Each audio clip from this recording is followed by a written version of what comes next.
and welcome back to You Know Who. Sometimes the only way forwards is to go back. So we're leaving reactions behind and returning to reviews. Let's dive right into the first, or is that 14th season of Doctor Who. This is Space Babies.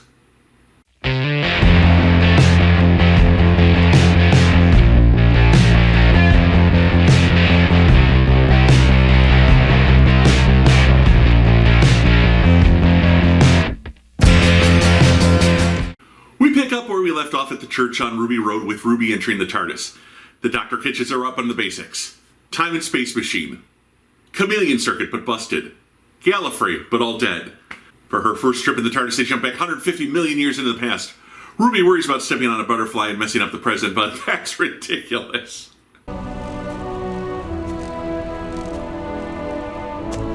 Oh! What's wrong? A green girl with no nose, blonde hair, and antenna? Well, thankfully, anime has prepared me to still find her attractive. Yes, I'm a creep. The Doctor restores Ruby and they quickly get out of there. The Doctor gets a series of numbers from Ruby and they're off to the year 21,506. They arrive at a space station and, in typical Doctor Who fashion, it seems to be abandoned. There are the usual things here. A monster in the basement. Babies in jars. Ruby, is a little overwhelmed seeing a planet from space in the distant future, knowing her family is long dead. So the Doctor connects her phone to her mom in the present and she calms down. They finally meet the crew. The Space Babies! Who sound like they were dubbed in by 12-year-olds. The original crew left, leaving the babies behind, but they never aged and remained baby-sized for the next 6 years. Why didn't they age? You don't need to know that.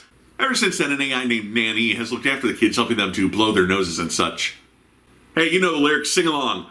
Doctor Who babies, they make our dreams come true. Doctor Who babies will do the same for you. When you know what's kind of exterminate! Is everything all right in there? Yes, Nanny. The creature in the ship's bowels is, of course, the Bogeyman. And the Doctor knows that the ship is slowly falling apart, so Nanny tells him to go to Portal 357. A bit rudely, if I'm being honest. They find the real Nanny, a living adult human, Jocelyn, the station's former accountant. The crew went home and the station became unprofitable, but the law said the baby-producing equipment had to stay on. Jocelyn couldn't bear to abandon the babies, but likewise, knowing they were doomed, couldn't bear to get too close to them, so she stayed out of sight pretending to be Nan-E. So, the planet down below will refuse to stop the babies being born, but once they're born, they don't look after them. It's a very strange planet. Message! The ship is running out of supplies, and there's a mysterious pressure buildup that will only pay off at the end of the episode. They need to get the kids to a nearby planet, but the Bogeyman is between them and the TARDIS.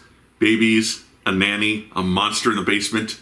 Ruby realizes this all reads like a children's fairy tale, but before they can figure out why, they catch Baby Eric on a camera going into the basement.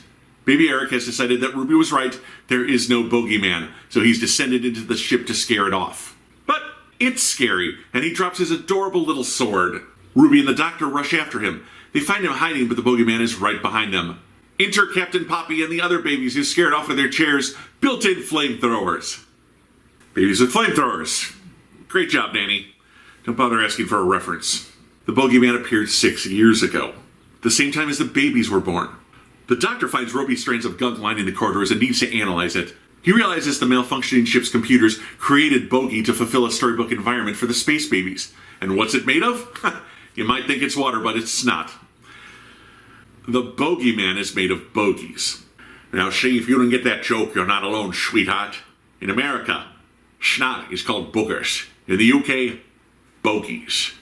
In America, that mysterious monster in the basement is the Boogeyman. In the UK, the Bogeyman. Here's looking at you. Ew. The monster returns to chase the duo, but Jocelyn traps it in an airlock. The Doctor begs her not to kill it. It's as much a child of this station as the others. Ruby runs to Jocelyn's quarters as the Doctor daringly enters the depressurized airlock. He lets go, and the depressurization slams him into the opposing wall, but close enough to hit the close button, saving the Bogeyman's life.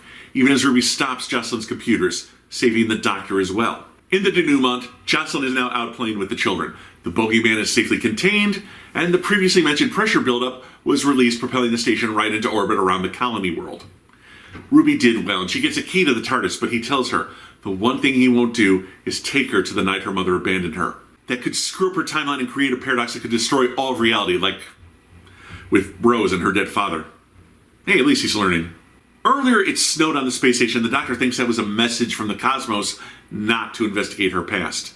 They materialize the TARDIS in Carla's kitchen. As the Doctor is explaining the Time Lord practice of taking titles for names, his computers begin to analyze Ruby, even as snow falls in the TARDIS. And that was the first episode of the first season of it's the 14th season?